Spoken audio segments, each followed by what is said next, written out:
Welcome, Team Wilpers Run Challenge crew. My name's Justin Harris. I'm one of the coaches at Team Wilpers. Welcome to our athlete briefing number 5 of 6. Okay, so we have 2 more weeks left. Right now, you're in week 4, and we'll get into that. But first, I want to touch on a little Q&A, right? So I like to ask some questions and different things, or if you want to ask questions at the end of the stream, this live stream, I will answer your questions. So if you have questions about steady state, the challenge itself, anything in general, how Chicago went, just give us a comment and where you're watching this, which is probably YouTube Live. Okay. So we are in week number 5, but first I like to check in with week number 4, right? So week number 4, we have steady state run, which you've already done. And then we have your long run this weekend, right? So this week is week 1 of a new block. So you should be kind of picking the effort up a little bit from week 3, which was an unloading week. All right. And, one of the things that we're picking up here and different things is, our all access, right? So our strength plan. So for those of you, it's only that may be new here, it's $10 a month. You get access to changing your difficulty level from easy if you need walk jogging to more difficult, which in this challenge I've made more difficult, to kind of match people who are training for marathons or half marathons. I'm trying to get you a little closer there while we still teach you how to, do these things and have a lot of fun and keep you healthy. But the biggest thing is strength. Coach Ava Fagan wrote the training plan specific for these challenges, and it progresses you through for 3 days a week. So you can get everything you need, and they're not just like static plans, right? They're dynamic. They adjust with you and different things as you go along. They program. They get harder and harder as we go along to what we're doing here. Okay, so. So before I get into week 5 steady state tempo, it was great seeing people at our Chicago Shakeout run. This past weekend was a Chicago Marathon. We had a great turnout of athletes, and it was really a solid day out there.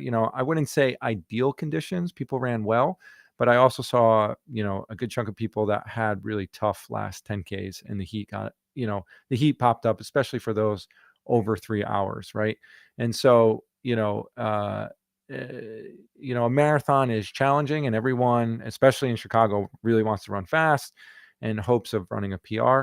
But just don't forget, like races are about having an opportunity to perform well. And some of your best performances, my best performances, haven't been my fastest times.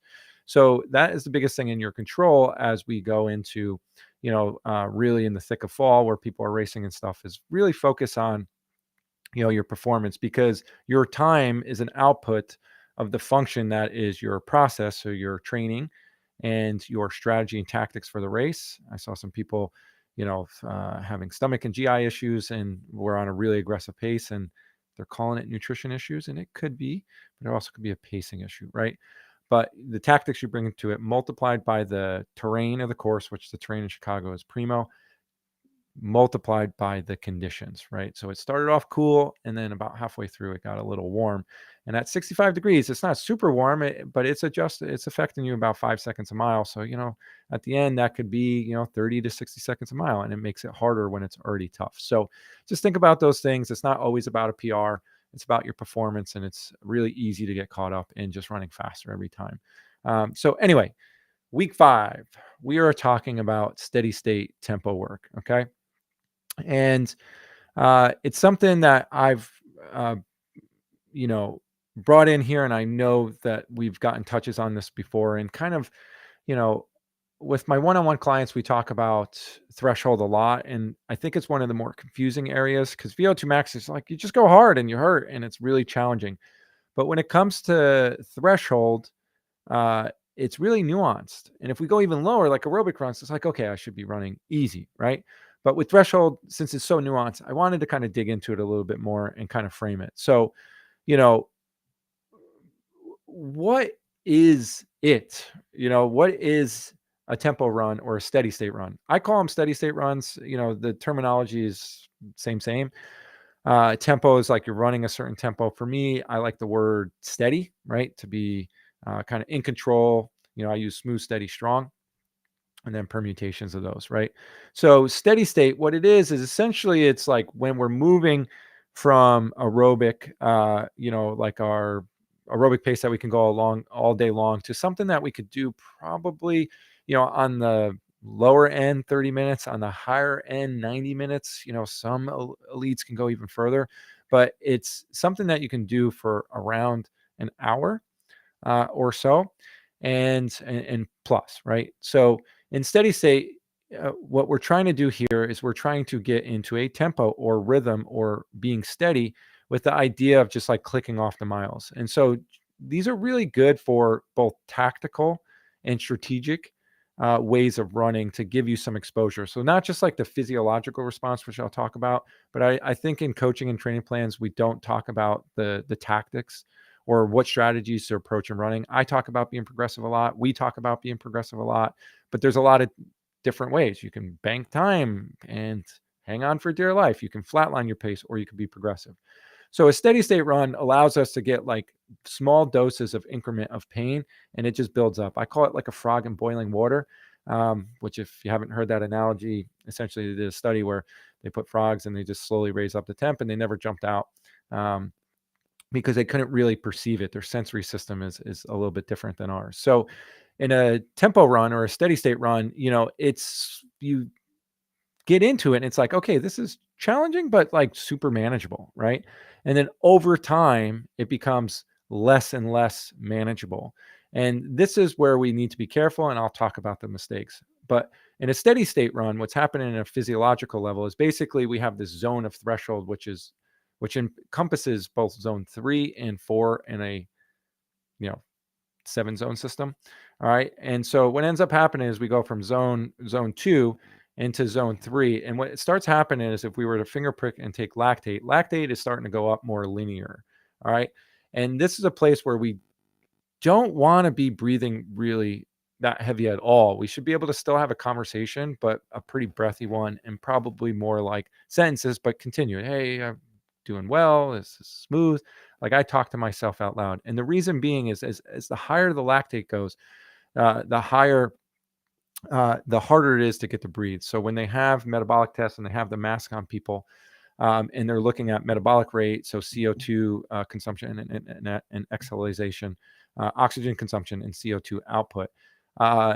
It's a direct one-to-one. So the heavier we're breathing and exhaling CO2, the more our lactate is increasing. So even though we don't have lactate meters, we can be doing the talking test, right? And so an aerobic run is this. We're having a full conversation, all right?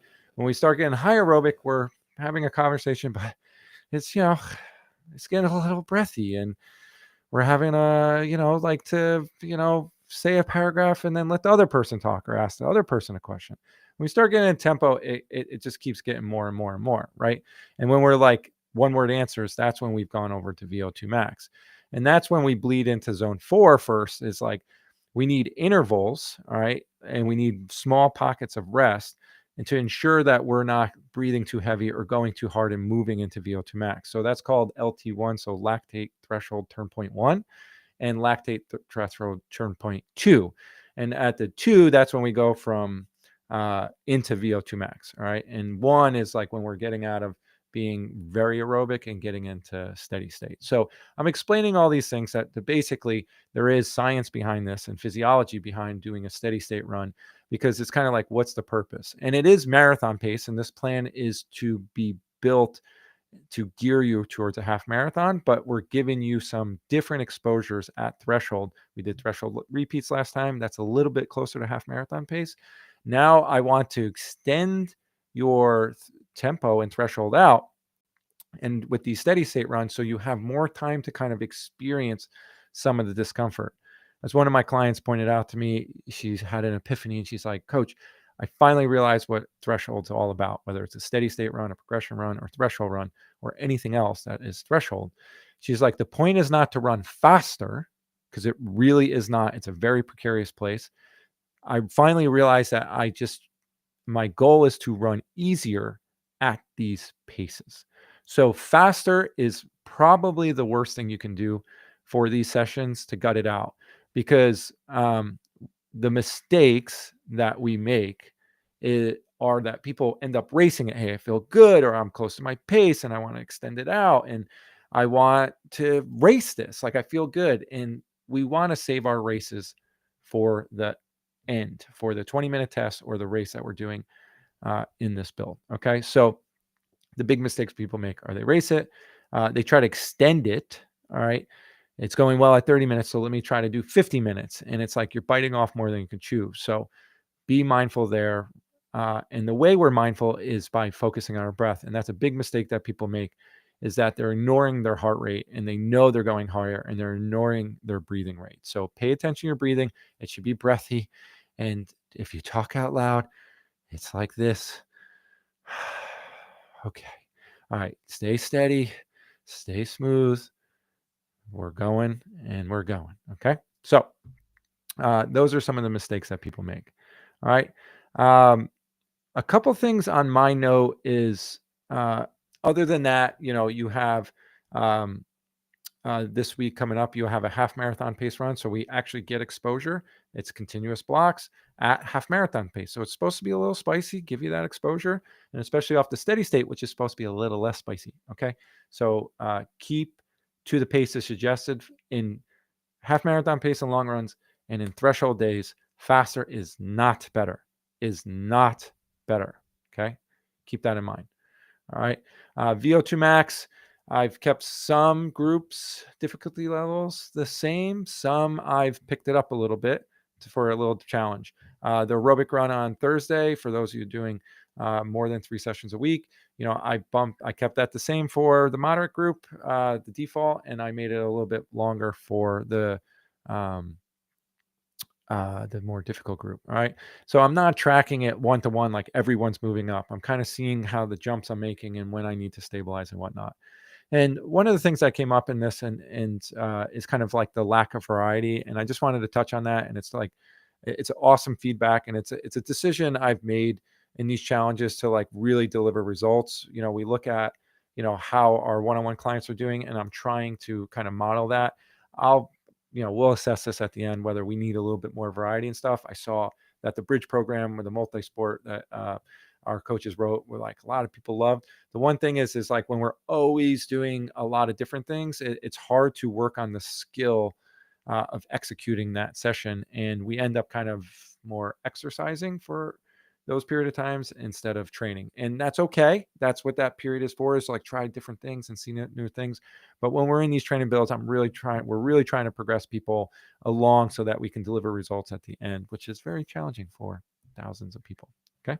So last thing I want to point out is our marathon shakeout run. And for New York City, so we've already said it. It's Friday. It's always Friday, Saturday. Sorry. It's too much going on in the park for us to kind of get a spot to do our shakeout run. But we're going to meet on Friday. It's Halloween morning. All right. So if you're in town, if even challenge, if you're a one-on-one member, if you have friends in, everyone's welcome. And we'll do a shakeout run. We meet at Columbus, the park entrance at Columbus Circle.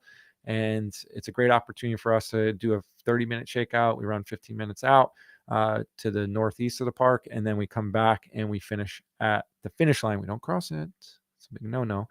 All right, but spread the word, share the post, and let's see you out there on Friday, October 31st, Halloween. Maybe we'll wear some costumes or stuff. All right. So if you haven't already, give us a subscribe down below. Follow us on Team Wilpers on Facebook and Team Wilpers running page on Facebook. That's where we interact in the community. You guys are fantastic, helping each other out. It's more than just a normal training plan. All right. And then you can follow me on J Harris Coaching on Instagram and Facebook, more on Instagram. Okay. So, okay. So, yeah. So anyway, that's it for today. And I will see you all next week for our last athlete briefing for this fall challenge. And then we have the winter challenge, and then we have other things for next year. All right. So not faster on the steady state. I would rather you execute it well and stay right there and be a little bit more comfortable so that you have the bandwidth to test more. All right. So either you get more performance in your race, or you get more performance out of your 20-minute test. And this is what it's about. It's not about maximizing everything and going from there. So, yeah, we'll see you later. All right, Danielle. Yeah. Thanks, coach. All right. Thank you. Appreciate you guys. And see, this is what you do. You comment, I talk to you, and it's all good. So if any questions pop up, I'll be here for a couple seconds, but otherwise, enjoy your weekends. All right. Enjoy your long run. And week 5 is going to be a good one. It's our biggest week of training for the whole entire plan. Don't do more, execute, and it'll give you more effort moving forward. So, all right. So Daniela, thank you. Appreciate you. And awesome. So we will see you guys next week.